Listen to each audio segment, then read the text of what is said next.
This question comes from Peter, who asks, if every person on Earth aimed a laser pointer at the moon at the same time, would it change color? The answer is, not if we used regular laser pointers.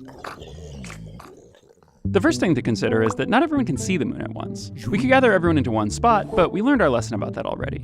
Most of the world's population lives between 0 and 120 degrees east, so our best chance of illuminating the moon comes when it's somewhere over the Arabian Sea. We'll wait for a quarter moon viewed at night so we can compare the effects of our lasers on the dark and light sides. The typical red laser pointer is about 5 milliwatts, and a good one would have a tight enough beam to hit the moon, although it'd be spread out over a large fraction of the surface when it got there. Let's assume everyone has steady enough aim to hit the moon, and the light spreads out evenly across the surface. This is what happens. Nothing. It makes sense, though. Sunlight bathes the moon and Earth in a bit over a kilowatt of energy per square meter. Since the moon's cross-sectional area is about 10 trillion square meters, the bright half is bathed in about 6 petawatts of sunlight, while our planet-wide collection of 5 milliwatt lasers only adds up to about 30 megawatts of illumination, which is about 200 million times weaker. There's no way we'd notice the effect of the lasers. What if we tried more power? Okay. A 1-watt laser is an extremely dangerous thing. It's not just powerful enough to blind you, it's capable of burning skin and setting things on fire. These lasers aren't exactly illegal, but there are legal restrictions on selling them in the US, which has led to a proliferation of suspicious $200 online shopping listings for 1-watt blue flashlight, very narrow beam, wink wink. I've seen one of these off-brand suspicious lasers in person, and they are terrifying. You should definitely never pick one up unless you're wearing safety glasses that cost more than the laser. So suppose we spend $1 trillion to buy 1-watt lasers for everyone. Here's the effect. Dang. All those laser pointers light up the surface of the moon with about half a lux of illumination. That's about half as bright as moonlight is to us here on Earth. The 130,000 lux of illumination from the sun still drowns out the lasers. What if we tried more power?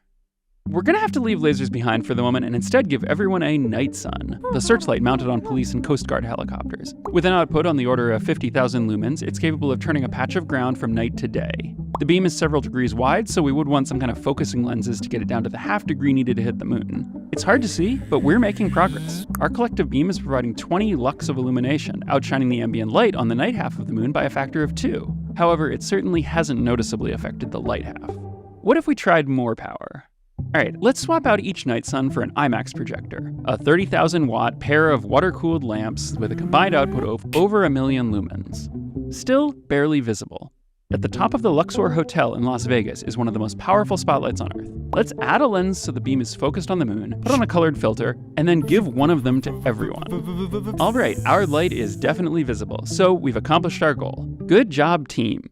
What if we tried more power? Okay. We're gonna have to go back to lasers. The Boeing YAL-1 was a 747-sized laser pointer. Literally, it was a megawatt-class infrared laser mounted in a 747 as an experimental technology developed by the US Department of Defense. We can imagine building a visible light laser with similar power and giving one to everyone. Finally, we've managed to match the brightness of sunlight. We're also drawing 5 petawatts of power, which is double the world's average electricity consumption. What if we tried more power? Okay, let's put a megawatt laser on every square meter of Asia. Powering this array of 50 trillion lasers uses up Earth's oil reserves in approximately 2 minutes. But for those 2 minutes, the moon shines as brightly as the mid-morning sun, and by the end of the 2 minutes, the lunar regolith is heated to a glow. What if we tried more power?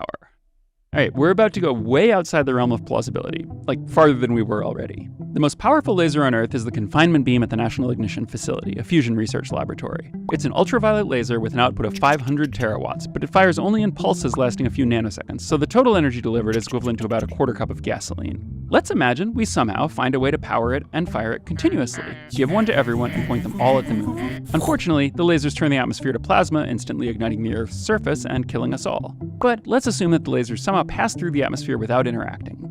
Under those circumstances, it turns out the Earth still catches fire. The reflected light from the moon is 4,000 times brighter than the noonday sun. But forget the Earth. What happens to the moon? The lasers pump out enough energy to vaporize 2 meters of lunar bedrock per second. However, once chunks of moon rock are vaporized, they don't disappear, but instead the surface layer of the moon quickly becomes a plasma, which then blocks the rest of the beam.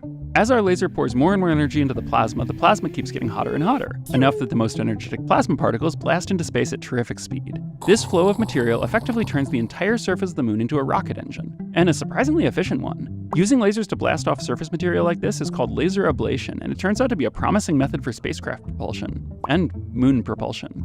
The moon is massive, but we're dealing with a very powerful rock plasma jet. A very rough estimate suggests that the moon is pushed out of range of our lasers within a few short months. In that time, the jet also scours the face of the Earth clean and destroys the lasers, but we're pretending they're invulnerable. The moon keeps most of its mass, but escapes Earth's gravity and enters a lopsided orbit around the sun. This weird orbit isn't stable, and the moon would eventually either be slingshotted into the sun, ejected toward the outer solar system, or slammed into one of the planets, quite possibly ours.